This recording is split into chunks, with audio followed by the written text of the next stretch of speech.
नंद बाबा के हृदय को भाव, सब ब्रजवासियों को बहुत सुख मिलो। बहुत सारा वर्णन है यहां पर, नंद बाबा कैसे कैसे दान कर रहे हैं। नंद बाबा को जब ये बात पता चली कि भैया हमारे दान की ज्यादा ही महिमा गाई जा रही है, तो नंद बाबा को थोड़ा संकोच भयो कि ज्यादा दिखा के दान करवे से हमारा यश गायो जा रहा है। तो नंद बाबा छुपा के दान देने लगे। ब्राह्मणन को बुलायो और ब्राह्मणन को बुला के कोई को गेहूं के पहाड़ से बना के थाली में दे दिए, कोई को तिल के पहाड़ बना के दे दिए। ब्राह्मण बोले बाबा या तो बढ़िया तो दक्षिणा ही दे दो, कहा गेहूं तिल आदि ये सब दे रहे हो। नंद बाबा बोले अब भैया यही है, हम पे सब खत्म है गए। ब्राह्मण के हृदय बड़े उदास है गए, लेकिन घर जाके जैसे ही गेहूं तिल आदि वो सबन के जो पहाड़ एक आए उनको डिब्बान में भरन लगे, तो जैसे ही हटा के देखो तो भीतर महाराज उनमें सोने चांदी हीरे जवाहरात मणि रत्न सब माणिकन से भरे हुए हैं। ब्राह्मण जैसे ही लौट करके नंद भवन गए, नंद बाबा मुंह पे इशारा करें, बोलो बोलो मत, बस लेके जाओ, ज्यादा प्रचार मत करो, बहुत प्रचार है गयो है मेरे दान को, मेरे लाला भयो है, मैं वहां को प्रचार ना करना चाहूं, आप तो बस प्रसन्न रहो, राजी रहो सब। बंधुओं, हमारे पूज्य नाना जी कहते थे, लाला कृष्ण जीवन में आएंगे तो वहां को ये प्रमाण है नंद बाबा को हृदय ऐसा है जाएगो। लुटावे की इच्छा होगी, संग्रह की इच्छा नष्ट हो जाएगी। संसार में रहें तो संग्रह की इच्छा रहे, लेकिन लालजी जब आमे तब संग्रह की इच्छा खत्म है जाए हृदय ते, सब देवे की इच्छा रहे।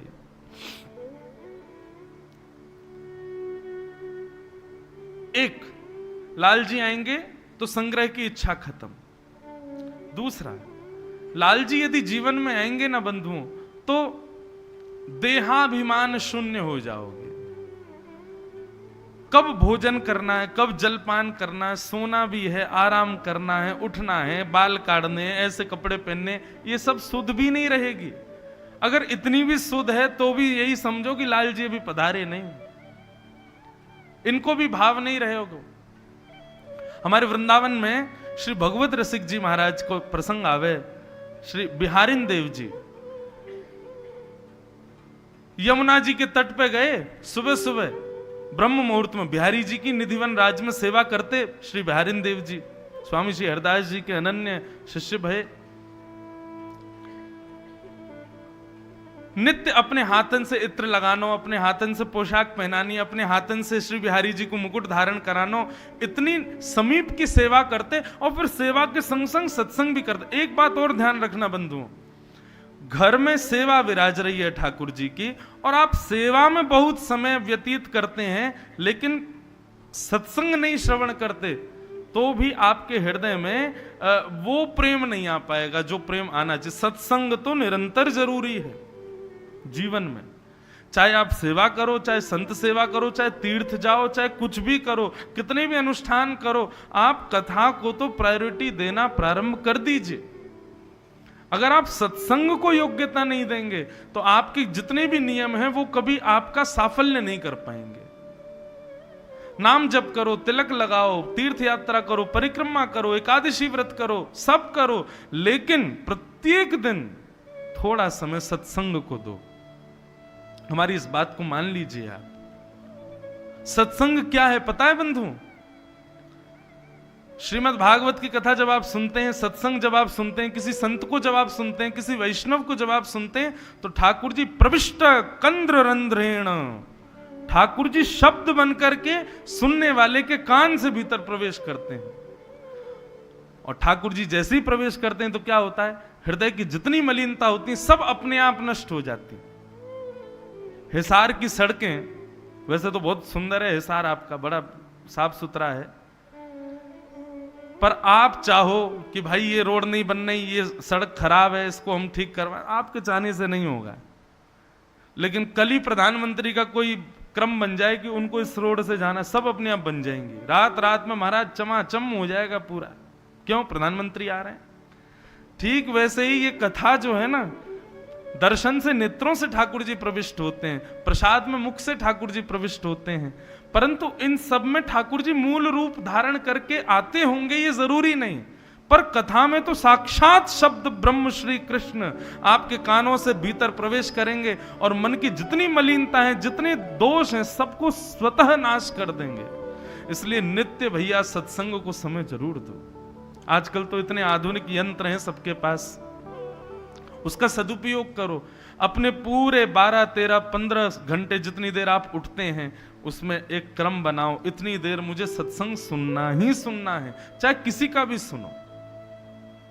कोई वाद्य नहीं है, आप हमारा तो सबसे पीछे ही रखो। और इतने बड़े बड़े वैष्णव हमारे संत वृंदावन के हैं, सबका वचनामृत जरूर सुनो। आप हमें याद करेंगे। 10 दिन भी आपने ये नियम का पालन कर लिया, 10 दिन के भीतर आप बदलाव देख लेना अपने भीतर, कैसी योग्यताएं प्रकट होंगी।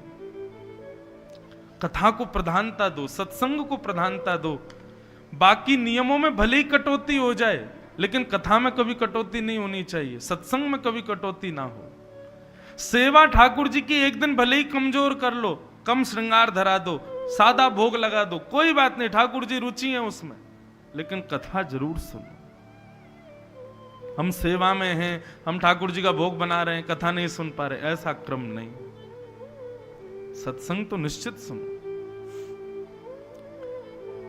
तो ठाकुर जी जब जीवन में आएंगे तो संग्रह की स्थिति नहीं रहेगी। ठाकुर जी जब जीवन में आएंगे तो देहाभिमान शून्य हो जाएंगे, देह की सुध भी नहीं रहेगी। अभी सुध रहती है कि ये पहनना है, ये खाना है, ऐसे जाना है, ये करना है, लेकिन जब ठाकुर जी आ जाएंगे ना तो अपने आप ही सोबर हो जाओगे, सिंपल हो जाओगे, ज्यादा स्वयं को निखारने का मन नहीं होगा।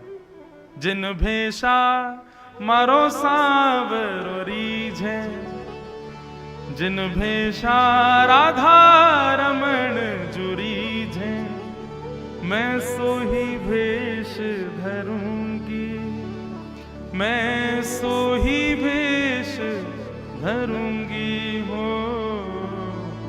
मैं बैरागन हूंगी,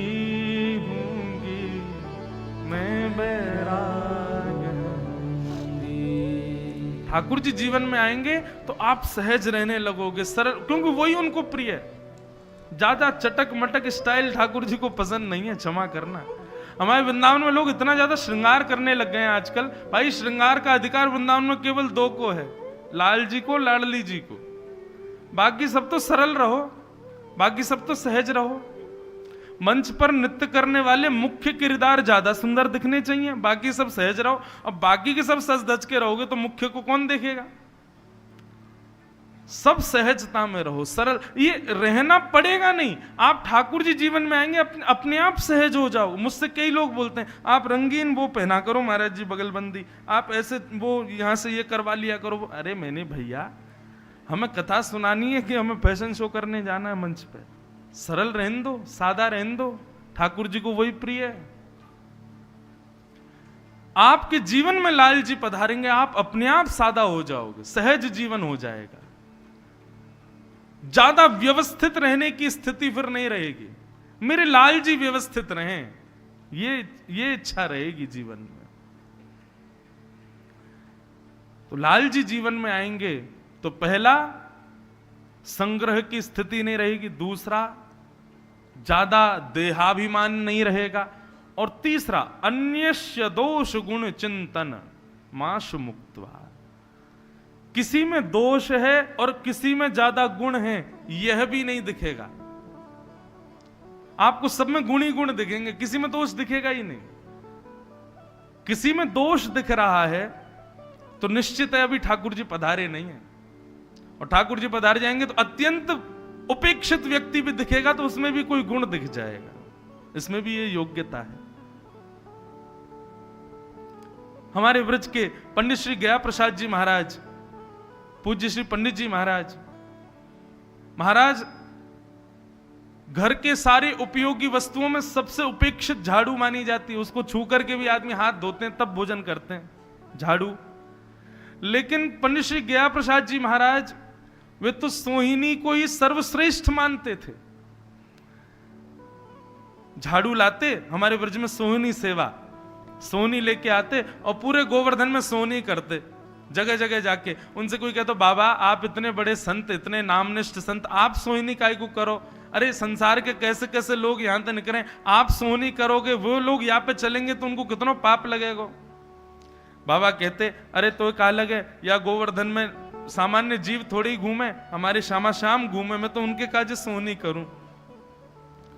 और सोनी करते करते जब सोनी छोटी हो जाती ना, तो ब्रज के गिरिराज जी की तलेटी में गड्ढा करके वहां पे सोनी पधरा के, झाड़ू को धर के, उसके ऊपर से मिट्टी डाल के, माला आदि पधरा के, और वाकई कहते भैया धन्य है या को जीवन, जन्म से लेके मृत्यु तक केवल ब्रज की सेवा करी याने। और उस सोनी के विश्राम हो जाने पर संतों को भोजन कराते, 11, 15, 21, 50, 100 संत जन पूछते आज काय बात को भंडारो है रो, बोले सोनी को समाधि दई है, वह बात को भंडारो है रो है। ऐसे ऐसे संत, दृष्टि बदल जाएगी, दोष नहीं दिखेगा फिर किसी में, सब में गुण ही गुण दिखेंगे, ठाकुर जी पधारेंगे तो। इसलिए 3 चीजों का अनुमान लगाते रहे ना अपने अंदर। अगर ये 3 स्थिति आ रही हैं तो निश्चित लाल जी अब पधार रहे हैं, धीरे धीरे आ रहे हैं, और ये तीनों स्थिति हमारी बन रही है।